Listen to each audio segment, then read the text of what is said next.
Active funds, passive funds అని మనకి mutual ఫండ్స్లో ఉన్నాయి. ఆ ప్యాసివ్ ఫండ్స్లో మనకి ఇండెక్స్ ఫండ్స్, ఈటీఎఫ్స్ ఉన్నాయి. వీటిలో ఇన్వెస్ట్ చేయడం బెటర్. ఇప్పుడు క్రికెట్ టీంలో 11 మందిలో దేశంలో 140 కోట్ల మంది 11 మందిని ఎలా పిక్ చేస్తున్నారు? అలాగే స్టాక్స్లో కూడా బాగా పెర్ఫామ్ చేసే స్టాక్ని పిక్ చేయటం వల్ల ఏది మంచిదన్నది ఇన్వెస్టర్ యొక్క రిస్క్ అప్టైట్ని బట్టి.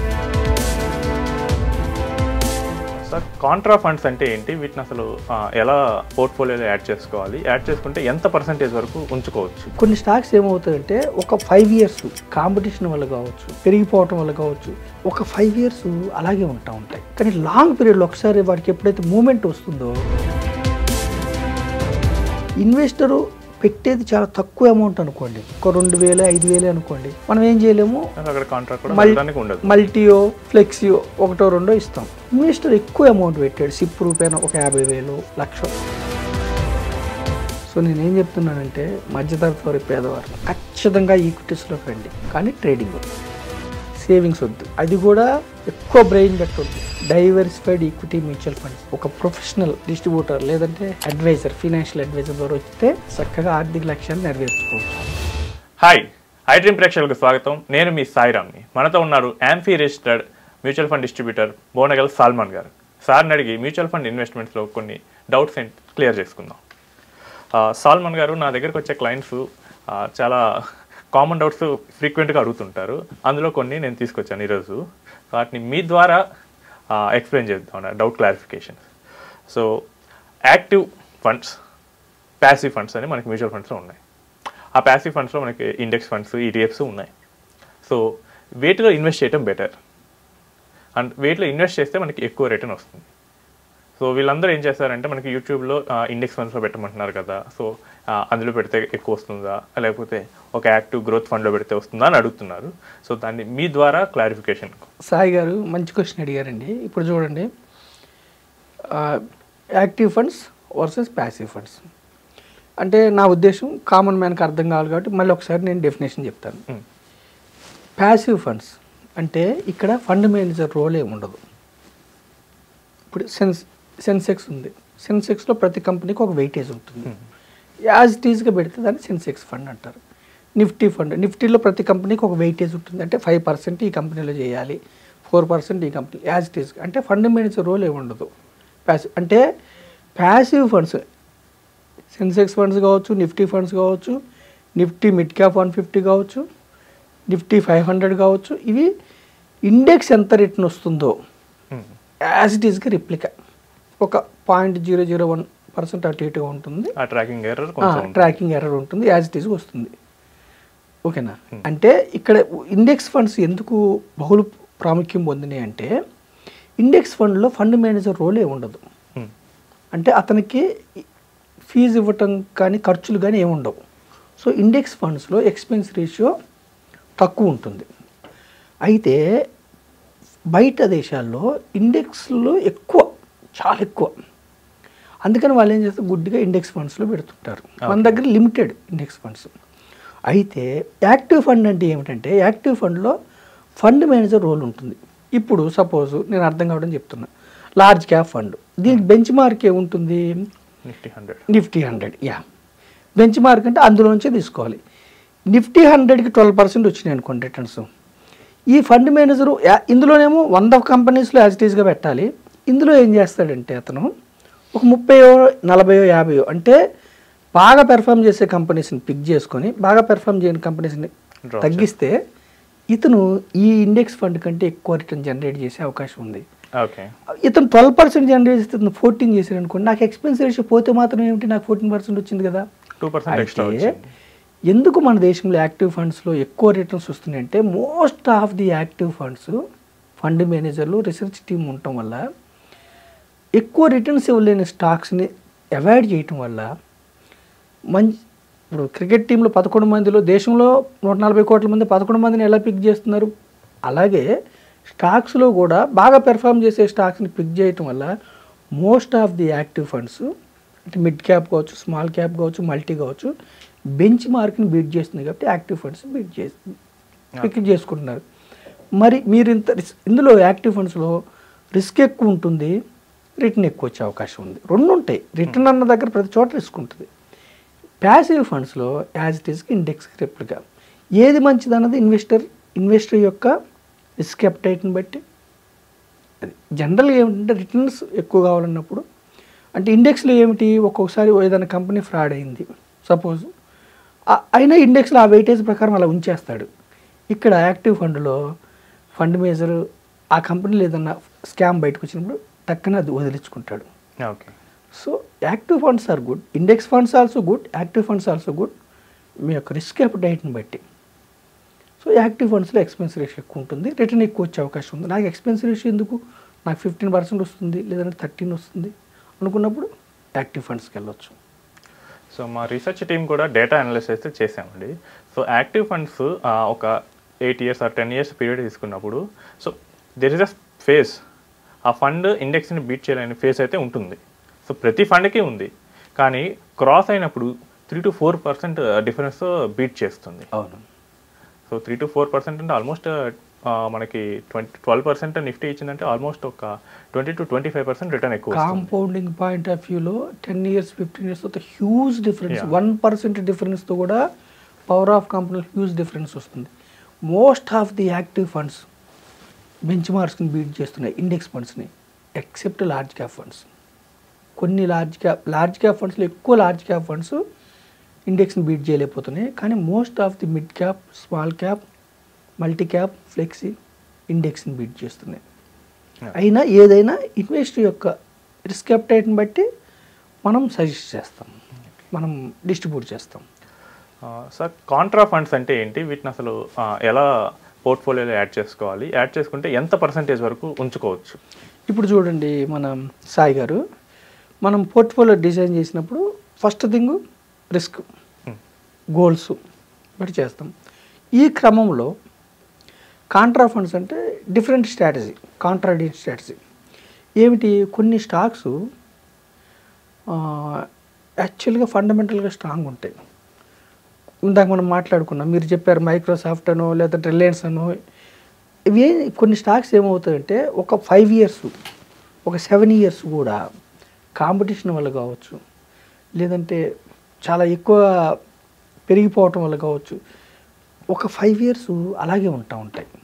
కానీ లాంగ్ పీరియడ్లో ఒకసారి వాడికి ఎప్పుడైతే మూమెంట్ వస్తుందో పెరుగుతూ ఉంటాయి. అంటే ఫండమెంటల్గా స్ట్రాంగ్ ఉంటాయి, లాభాలు బాగుంటాయి, అన్నీ బాగుంటాయి, మేనేజ్మెంట్ బాగుంటుంది, కొన్ని కారణాల వల్ల తక్కువలో ట్రేడ్ అవుతుంటాయి. వాటిని కాంట్రా ఫండ్స్ అంటారు. అయితే ఇన్వెస్టర్ దాంట్లో ఇన్వెస్టరు పెట్టేది చాలా తక్కువ అమౌంట్ అనుకోండి, ఒక 2,000 5,000 అనుకోండి, మనం ఏం చేయలేము, మల్టీయో ఫ్లెక్సియో 1 2 ఇస్తాం. ఇన్వెస్టర్ ఎక్కువ అమౌంట్ పెట్టాడు, సిప్ రూపాయన ఒక 50,000 1,00,000, లేదు లంసమ్ రూపాయన ఒక 50 లక్షలు ₹1,00,000 పెట్టాడు అనుకోండి, అప్పుడు మనము డైవర్సిఫికేషన్లో అన్నీ ఉండాలి. మల్టీ అసెట్ ఉండాలి, హైబ్రిడ్ ఉండాలి, బ్యాలెన్స్ అడ్వైజ్ ఉండాలి, లార్జ్ క్యాప్ ఉండాలి, మిడ్ ఉండాలి, స్మాల్ ఉండాలి, కాంట్రా ఉండాలి. సో మనం ఏం చేస్తాం, ఒక 7-8 రకాలు, 6 నుంచి 8 పోర్ట్ఫోలియో డిజైన్లో contra is good, contrarian strategy is good. కానీ అతను ఇన్వెస్ట్ చేసే అమౌంట్ని బట్టి, అతను ఉండే టైం పీరియడ్ని బట్టి మనం డిస్ట్రిబ్యూట్ చేయవచ్చు, సలహా ఇవ్వచ్చు. సో సార్ పోర్ట్ఫోలియో డైవర్సిఫికేషన్ కోసం మనము గ్లోబల్ ఈక్విటీస్ని యాడ్ చేయాలనుకుంటే, సో వాటిని ఎలా యాడ్ చేయాలి? సో నేను పోయి యూఎస్లో స్టాక్స్ కొనాలంటే అక్కడ పోయి డిమాట్ అకౌంట్ ఓపెన్ చేయాలా, లేకపోతే దానికి ఏమైనా ఈజీ వే ఉందా? సో మన పోర్ట్ఫోలియోలో బెటర్ డైవర్సిఫికేషన్ కోసం గ్లోబల్ ఫండ్స్ని ఎలా తీసుకోవాలంటారు? మంచి క్వశ్చన్ అడిగారండి. ఇప్పుడు ఒక్కొక్కసారి ఏమవుతుంది, మన మార్కెట్స్ పెర్ఫామ్ చేయడం, ఒక్కోసారి యూఎస్ మార్కెట్స్ లేదంటే చైనా మార్కెట్స్ లేదంటే అదర్ మార్కెట్స్ పెర్ఫామ్ చేస్తాయి ఒక్కోసారి. అయితే మనం US market, suppose global funds ఉంటాయి, మనకి ఈక్విటీ మ్యూచువల్ ఫండ్లో మనం డిమాట్ కాకుండా గ్లోబల్ ఫండ్స్ అని ఉంటాయి. చక్కగా మనం గ్లోబల్ ఫండ్స్, నాస్డాక్ ఫండ్స్ ఎన్నుకున్నాం అనుకోండి, మన యొక్క డబ్బు ప్రపంచంలో టాప్ మోస్ట్ కంపెనీస్, మైక్రోసాఫ్ట్ కావచ్చు, టెస్లా కావచ్చు, అమెజాన్ కావచ్చు, టాప్ మోస్ట్ కంపెనీస్లో మన డబ్బు ఎక్స్పోజర్ వెళ్తుంది. అంటే గ్లోబల్ ఫండ్స్, ఈక్విటీ, మన మ్యూచువల్ ఫండ్స్లో మనం అనుకున్నాం ఫస్టే, ఒక రోజు నుంచి తరాల వరకు కూడా మనకి ఇన్వెస్ట్మెంట్ ఆప్షన్స్ ఉన్నాయి. అలాగే మన దేశంలో ఇన్వెస్ట్ చేయొచ్చు, ప్రపంచ దేశాల్లో ఇన్వెస్ట్ గ్లోబల్ ఫండ్స్ ద్వారా. ఓకే. సో గ్లోబల్ ఫండ్స్లో కూడా మీరు ఇన్వెస్ట్ చేయడం మంచిదే. Diversification point of view global ఫండ్స్లో కూడా ఇన్వెస్ట్ చేయడం మంచిదే. American markets also giving good. కాకపోతే మనది ఎమర్జింగ్ మార్కెట్, వాళ్ళది ఆల్రెడీ డెవలప్డ్ మార్కెట్. ఎప్పుడు కూడా ఎమర్జింగ్ మార్కెట్స్ని పట్టుకున్న వాళ్ళకే సంపద సృష్టించబడుతుంది. సో అందుకే ఎఫ్ఐఐలు ఏం చేస్తున్నారు, ఇండియాకి వచ్చి ఇన్వెస్టర్స్. మనమేమో గోల్డ్ కొనుక్కుంటున్నాము, వాళ్ళేమో మన మార్కెట్స్ ఇన్వెస్ట్ చేసి రిటర్న్స్ రాగానే ప్రాఫిట్ బుక్ చేసుకుని వెళ్ళిపోతున్నారు, మళ్ళీ కరెక్షన్ కాగానే మళ్ళీ ఎంటర్ అవుతున్నారు. సో నేనేం చెప్తున్నానంటే మధ్యతరగతి వారు, పేదవారు ఖచ్చితంగా ఈక్విటీస్లోకి రండి, కానీ ట్రేడింగ్ వద్దు, ఓకే, సేవింగ్స్ వద్దు. షార్ట్ పీరియడా ఎఫ్డీ చేసుకోండి, సేవింగ్స్ వద్దు, ఈక్విటీస్లోకి రండి. అది కూడా ఎక్కువ బ్రెయిన్ పెట్టొద్దు. డైవర్సిఫైడ్ ఈక్విటీ మ్యూచువల్ ఫండ్స్ ఒక ప్రొఫెషనల్ డిస్ట్రిబ్యూటర్ లేదంటే అడ్వైజర్, ఫైనాన్షియల్ అడ్వైజర్ ద్వారా వస్తే మీ యొక్క ఆర్థిక లక్ష్యాలు మీరు చక్కగా ఆర్థిక లక్ష్యాలు నెరవేర్చుకోవచ్చు. సార్ గోల్డ్ అన్నారు కదా, సో ఒక ఇన్వెస్టర్ గోల్డ్లో ఎంతవరకు ఇన్వెస్ట్ చేయొచ్చు అంటారు, ఏదర్ ఫిజికల్ ఫామ్లో కానీ ఫినాన్షియల్ ఫామ్లో కానీ? యాక్చువల్గా అండి గోల్డ్ అనేది మనకి ఫిజికల్ ఫామ్ అంటే ఎమోషనల్. భార్య, మన అమ్మగారు కానీ భార్య కానీ ఆడపిల్లలు, మనకు పిల్లలు ఉంటే ఒక ఫంక్షన్కి వాళ్ళు ధరించే ఫిజికల్ దానికి మించిన ఆనందం మనకు భూమి మీద ఉండదు. మనం వాళ్ళ అవసరాలను బట్టి మనం ఇవ్వచ్చు. అయితే ఇన్వెస్ట్మెంట్ పాయింట్ ఆఫ్ వ్యూలో కూడా మీరు గోల్డ్ చేసుకోవచ్చు. గోల్డ్ ఎప్పుడు కూడా హిస్టారికల్ ఏదో కొన్ని సందర్భాల్లో నెగిటివ్ రిటర్న్స్ వచ్చినాయి. గోల్డ్ ఎప్పుడు కూడా ప్రపంచంలో అనిశ్చితులు ఉంటే, ప్రపంచ దేశాల్లో మార్కెట్స్లో అనిశ్చితి ఉంటే, రెసిషన్ వచ్చిన మార్కెట్స్లో జియోపొలిటికల్ ఇష్యూస్ వల్ల కావచ్చు, వార్స్ వల్ల కావచ్చు, ఈక్విటీ మార్కెట్స్ పెర్ఫామ్ చేయనప్పుడు గోల్డ్స్ బ్రహ్మాండంగా పెర్ఫామ్ చేస్తాయి. ఇప్పుడు గత 1 year నుంచి జరుగుతుంది అదే.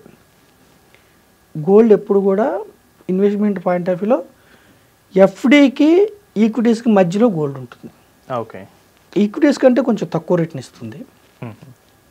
ఈక్విటీస్ అంత డౌన్ కాదు, ఎప్పుడన్నా పెరగనప్పుడు ఒక 5% to 8% వరకు నెగిటివ్ రేట్ని వెళ్తుంది, పెరిగినప్పుడు చక్కగా పెరుగుతుంది.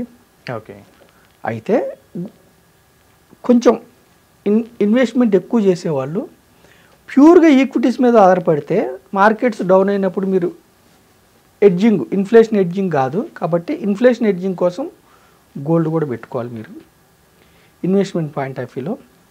ఫిజికల్ గోల్డ్ ఫ్యామిలీ అవసరాల కోసం ఫిజికల్ గోల్డ్ పెట్టుకోండి.